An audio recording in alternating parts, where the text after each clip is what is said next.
जय शंकर. श्री स्वामी समर्थ. प्रस्थान श्री शंकर महाराजांचे. भाग 14. बाहेर रात्र झाली. आकाशात चंद्राची 7वी कोर उगवली. शंकराच्या जटेतल्या चंद्रकलेसारखी तिचं मंद चांदणं पडलं होतं. आत मात्र पौर्णिमेचं पूर्णचंद्राचं लख्ख चांदणं पडलं होतं. पूर्णचंद्राच्या 16 कला तर तिथेच होत्या, पण आणखी एक 17वी कला अवतीर्ण झाली होती.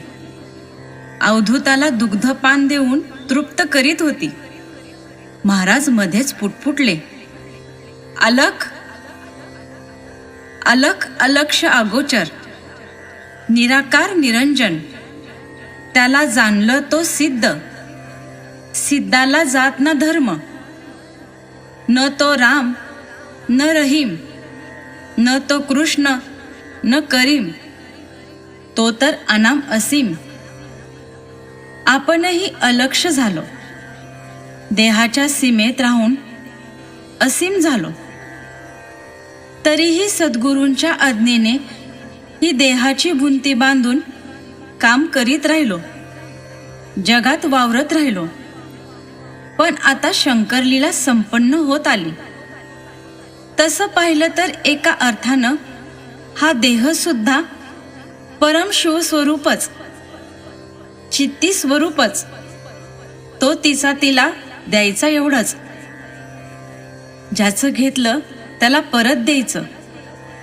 उगळिले गिळिले उत्पत्ती विनाश या तिच्या लीलेत सहभागी व्हायचं. महाराजांनी स्वामी समर्थांचं स्मरण करून त्यांच्या पायी लोटांगण घातलं.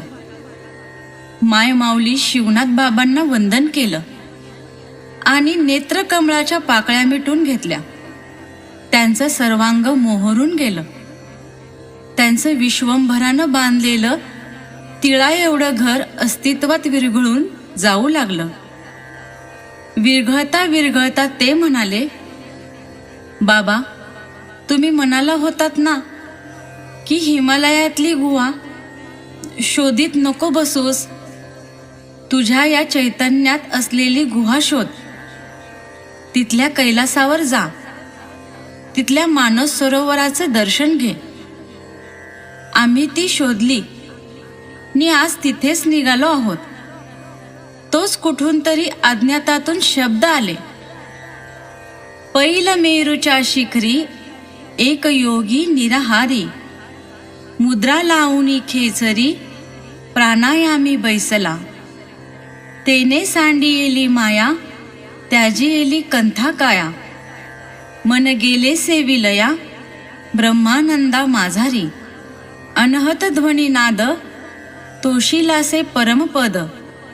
उन्मुनी तुरिया सहज, आनंदे डुल्लतसे. ज्ञान गोदावरीच्या तीरी, स्नान केले पांचाळेश्वरी. ज्ञानदेवाचे अंतरी, दत्तात्रेय योगिया. रात्र सरली, पहाट झाली. ब्रह्ममुहूर्तावर ज्ञान गोदावरीच्या काठावर स्नान करून ज्ञानदेवाचं स्मरण करणाऱ्या त्या महायोगी, महाज्ञानी, महाभक्त अवधूतानं आपल्या महानिर्वाणाची घोषणा करीत म्हटलं, ही ज्ञानदेवीची ज्योत बाहेर पडते आहे. पुढील सोय करा आणि पार्थिवाला सांभाळा. जय शंकर.